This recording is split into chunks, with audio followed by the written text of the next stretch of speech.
날 것 그대로 라이브 토크 뉴스헌터스 시작합니다. 첫 순서 이슈박입니다. 또 봄이 되니까 최근에 산불이 여기저기서 잇따르고 있어요. 네. 걱정이 되는데 방금 영상에서 보셨듯 충북에서 발생한 산불 같은 경우는 길을 잃고 헤매던 80대 치매 노인의 실화로 밝혀졌습니다.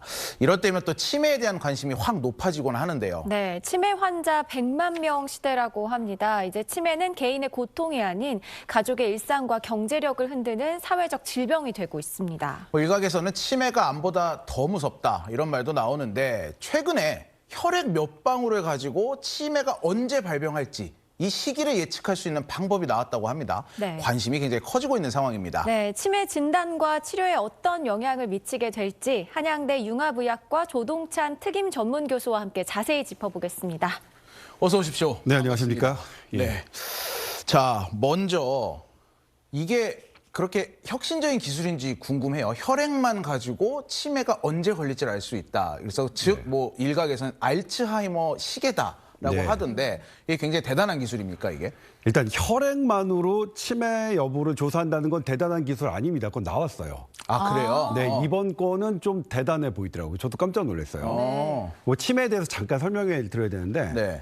치매는 아직 원인을 잘 몰라요. 아주 모든 것이 관여할 거라고 생각하는데 우리가 알고 있는 몇 가지 중에 하나가 나쁜 단백질이에요. 뇌에 있는 나쁜 단백질. 하나가 베타아밀로이드라는 거하고 타우라는 놈인데 네. 요 타우가 좀 더 강력한 치매의 어떤 그런 요소로 보고 있어요. 네. 요 타우가 원래는 신경을 보호하던 놈이에요.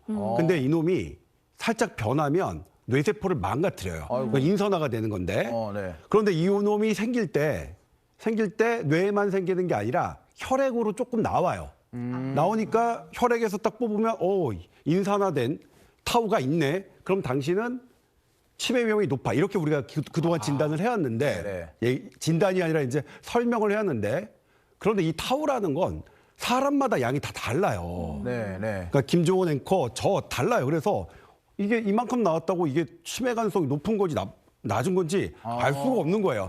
아예 그렇죠. 다 치매는 아니다 이런 그렇죠. 말씀. 아예 높아버리면 네. 어느 기준선 아예 막 높아버리면 당신은 높습니다. 그리고 네. 아예 없어버리면 당신은 걱정 안 해도 됩니다. 그런데 이 중간에 있는 사람들은 이 사람이 원래 많은 건지 그냥 뭐 하는 거 알 수가 없잖아요. 네. 그래서 이번 연구팀은 전체 타우 단백질 대비 인산화된 거를 비율을 맞춰본 거예요. 이거 처음이에요. 그러니까. 그 시도 자체가 처음. 예, 그러니까 이거 개인적으로 뭐냐면 타우의 양이 다 사람마다 다르니까 원래 좋았던 신경을 보호하는 타우하고 이 변해가지고 신경을 망가뜨리는 타우의 비율을 본 거예요.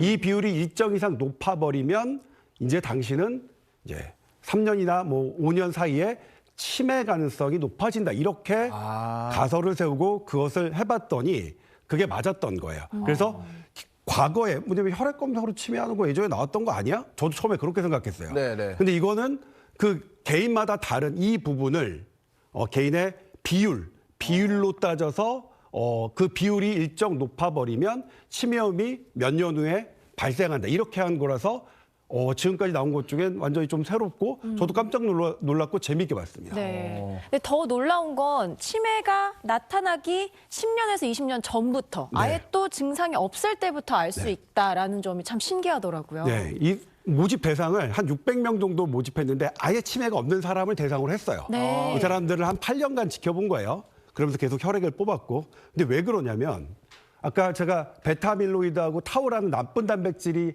중요한 원인이라고 했잖아요. 네.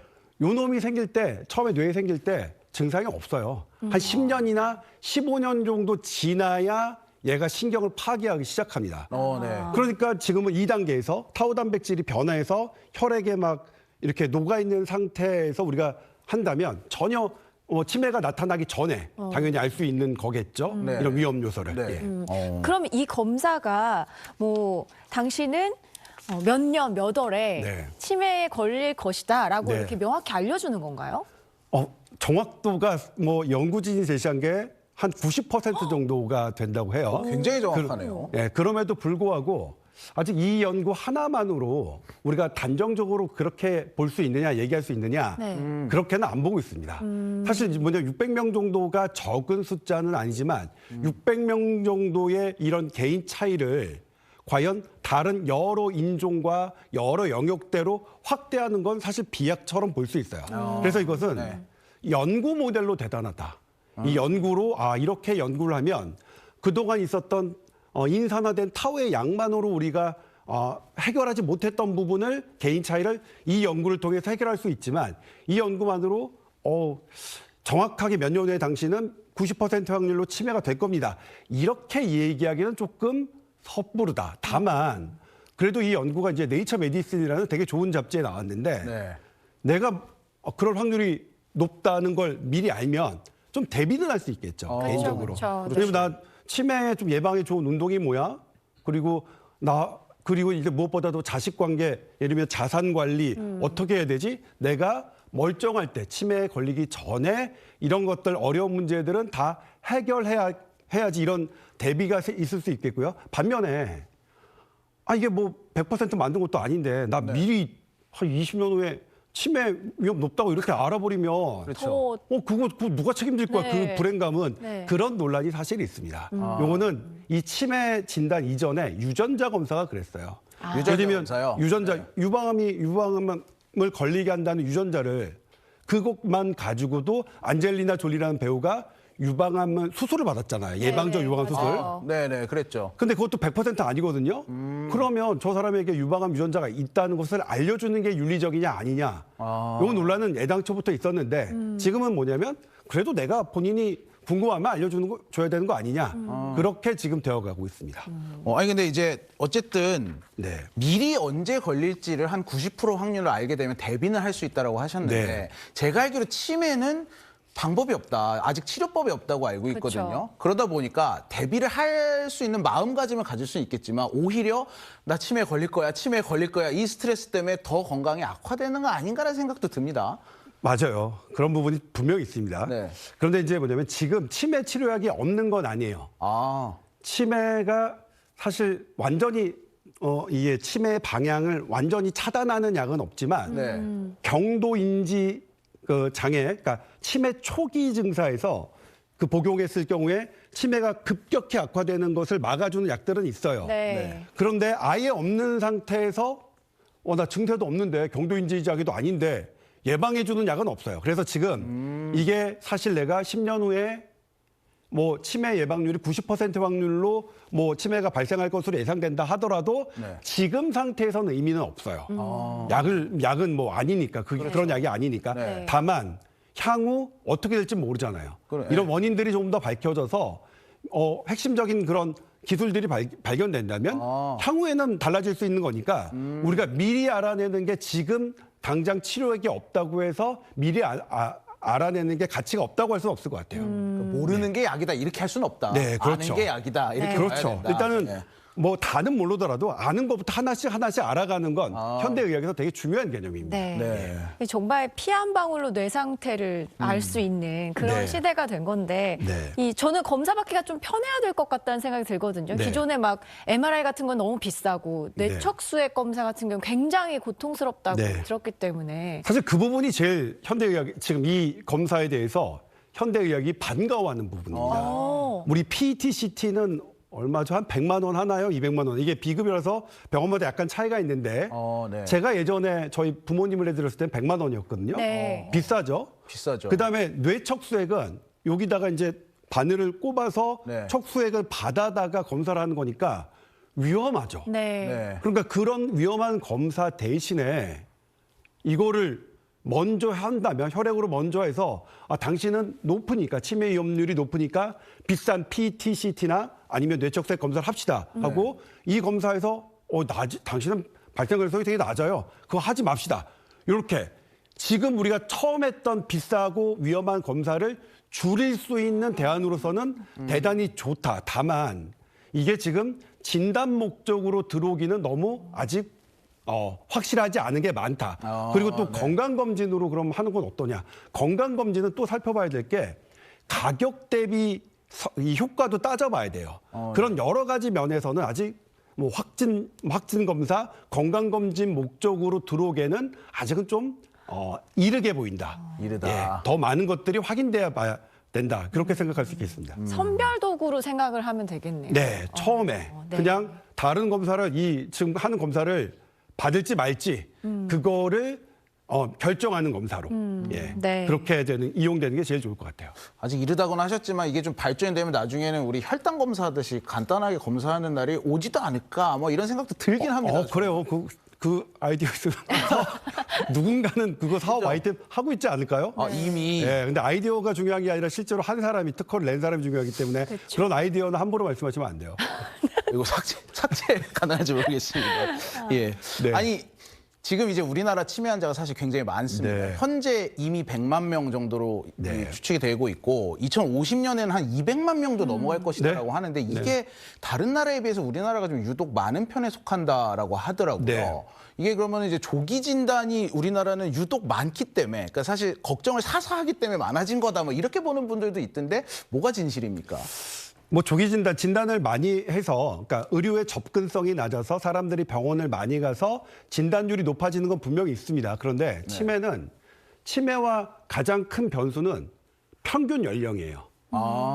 우리나라 세계 최대 장수 국가죠. 네. 그렇죠. 그러니까 당연히 치매 환자가 많을 수밖에 없고요.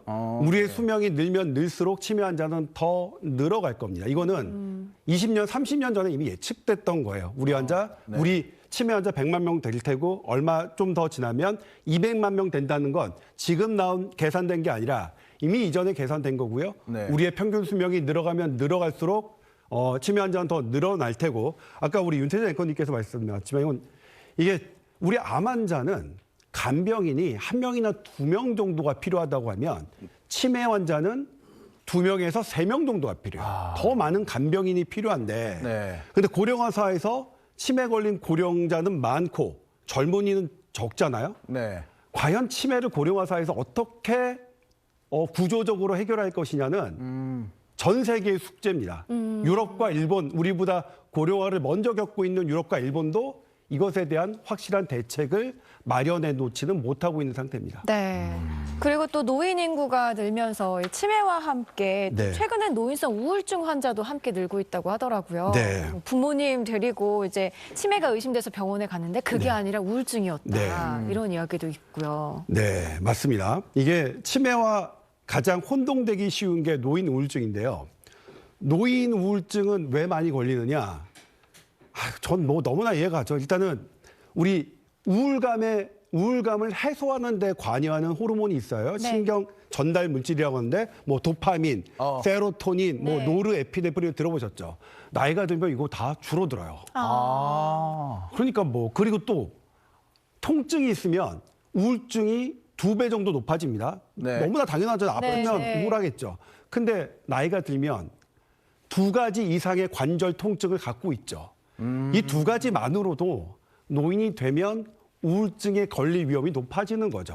거기다가 뭐 예전보다 즐거움도 떨어지고 이런 것들이 그런데 이 노인의 우울증은 약간 젊은 층의 우울증보다 조금 달라요. 네. 젊은 층은 이 주요 우울장애의 카테고리에 들어가는 항목들로 막 이렇게 확실하게 하는데 노인은 젊은 층의 진단 그 카테고리를 넣으면 잘 안 돼요. 그래서 우리가 이걸 임상적 우울증이라고 하는데 정신과 전문의들이 이 뭔가 뭐 이런 거를 잘 표현을 안 해요. 그냥 어디 아프다. 뭐 이렇게. 그다음에 뭐 어머니 그거 지난번에 그 어떻게 됐어요? 나 몰라 기억 안 나. 이런 식으로 기억이 안 난다. 나 아무것도 먹기 싫어. 이런 식으로. 그러니까 가족들이 보기에는 치매 아니야? 이런 식으로 오인할 만한 정도로 조금 그렇게 나타나는데 그럼 요거 감별하는 게 되게 중요하겠죠. 네. 그렇네요. 요거 뭐 그래프가 있을까요? CG가? 예. 네. 일단 지금 나오고 예, 있습니다. 나타나는 시기가 다르겠죠. 치매는 아주 10년, 20년, 실은 30년 이상 우리가 모르는 때부터 이렇게 진행한다고 지금 생각하고 있는데 네. 아주 천천히 되겠죠. 네. 하지만 노인 우울증은 비교적 갑자기 이렇게 나타나고요. 그다음에 어떤 실수를 했을 때 네. 치매 환자들은 그 실수를 인정 안 해. 나 괜찮아. 아니야. 그거 내가 한 거 아니야. 네. 이렇게 하는데 네네. 예를 들면 어떤 실수를 했을 때 네. 우울증 환자는 맞아, 그거 내가 그랬어. 나 지금 아무것도 생각이 안 나. 이렇게 오히려 힘들어하는군요. 자신의 실수를 강조합니다. 그리고 치매 환자들의 감정은 이게 평탄해요. 네. 이게 왔다 갔다를 안 하는데 네. 노인 우울증 환자는 왔다 갔다 그런 감정의 기복이 크고요. 그다음에 수면과 식욕. 네. 이게 치매 환자들은 이것도 서서히 치매 초기에는 잘 나타나지 않는데 우울증 환자들은 나 잠이 안 와. 나 밤낮 뚝 떨어졌어. 사실 나 잠 잘 못 자고 밤낮 뚝 떨어졌어. 이 말씀을 들으면 이거 노인 우울증 사실은 의심해 봐야 돼요. 이거 정신과 전문의 선생님께 진료를 봐야 되는 거고요. 그다음에 치매 같은 경우에는 어떤 걸 잘 모를 때 힌트를 줘도 아예 몰라요. 아예 답을 내지 못하는데 네. 이 우울증 환자들은 힌트를 주면 맞죠? 아 그거 맞아 그랬다 이런 식으로 그런 게 감별 포인트일 것 같습니다. 네. 네, 굉장히 미세한 차이가 좀 있는데 네. 이 노인 우울증도 사실 문제입니다. 2022년 기준으로 25만 명에 육박하고 있다고 하는데요. 그렇다면 노인 우울증의 증상 지금 설명을 들었지만 어떤 게 있는지 또 원인은 무엇일지 잠시 영상으로 보겠습니다.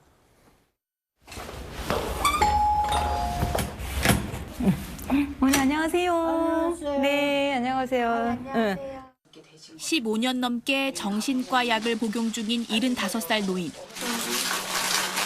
안 먹으면은 아무 일도 못하고 차 타고 가다가 어디 내리는 줄도 모르고 언제부턴가 높은 불안과 함께 우울한 기분이 가시지 않았다고 말합니다. 저녁약을 먹고 나면 잠 한 2시간 정도 자고 못 먹으면 30분도 못 자고 눈만 감고 있고 노인 우울증의 원인은 젊은이들보다 더 복합적입니다. 은퇴 후 겪는 경제적 어려움, 노화에 따른 각종 기능 저하, 여기에 배우자나 자녀를 떠나보내면서 생기는 사회적 고립감이 더해지기 때문입니다. 네, 약간 비슷한데 다른 이 노인 우울증과 치매. 네. 근데 이 치매 같은 경우는 이제 치료법이 아직은 뭐 완전하지 않은 상태잖아요. 네. 그렇다면 우울증은 치료가 가능한가 궁금하거든요. 네, 우울증은 치매에 비해서 상대적으로 치료가 잘 되는 병입니다. 다행이네요. 다행이죠. 네. 그러니까 우울증에 대해서는 그리고 이 우울증도 근데 치료 잘 되니까 이거 괜찮아 이렇게 두고 올 병이냐? 아닙니다. 우울증은 네. 우울증이 악화되는 게 자살입니다. 그렇죠. 우리나라 그렇죠. 역시 OECD 국가 중에서 몇십 년대 지금 자살 1위죠. 네. 우리나라에서는 특히 그래서 그게 젊은이건 노인이건 우울증을 우리는 되게 예민하게 봐야 됩니다. 그러니까 어머님이 나 여기저기 아프고 뭐 밤낮 뚝 떨어지고 잠 안 와 이거 되게 예민하게 봐야 되는 건데요. 네. 그런데 이 치매와 우울증이 이렇게 헷갈리기도 하잖아요, 증세가. 네. 그런데 얘가 서로 상관이 있기도 해요. 그러니까 우울증을 겪은 사람들이 치매에 걸릴 확률이 2배 정도나 높아요. 뭐야 그러면 우울증이 치매의 원인이야? 그렇게는 안 보이는데? 그럼 뭐야? 우울증이 치매의 증세야? 그런 것 같기는 한데? 아니, 그럼 더 확실하게 뭐야? 나 연구를 해봤더니 우울증을 일으키는 요소하고 치매를 일으키는 요소가 그 기전이 같아요. 그러니까 네. 뇌의 해마가 줄어들고 뇌의 전두엽 기능이 쭈그러들면 그건 우울증도 생기고 치매도 생겨요. 네. 그리고 아까 말씀드렸지만 노르에피네프린, 세로토닌 이런 거 줄면 우울증도 생기고 치매도 생기고 네. 그리고 스트레스를 되게 많이 받아요. 예를 들면 내가 돈을 뭐 크게 잃어서 망하거나 네. 이거 우울증과 치매 동시에 생기는 거죠. 이 기전이 같다. 그래서 지금 어쨌든 우울증과 치매는 이게 서로 다른 질환 같지만 서로 묘하게 얽혀 있어서 우울증을 치료하는 것, 우울증이 없는 삶이 치매를 예방하는 삶과도 같은 선상에 있을 거라고 현대의학은 보고 있습니다. 네, 알겠습니다. 그리고 연관이 있긴 있는 거네요. 네, 그렇죠. 네. 네, 유익한 말씀 감사하고요. 오늘 이야기는 여기까지 듣겠습니다. 조동찬 박사님 감사합니다. 감사합니다. 저희는 딱 60초 후에 돌아오겠습니다.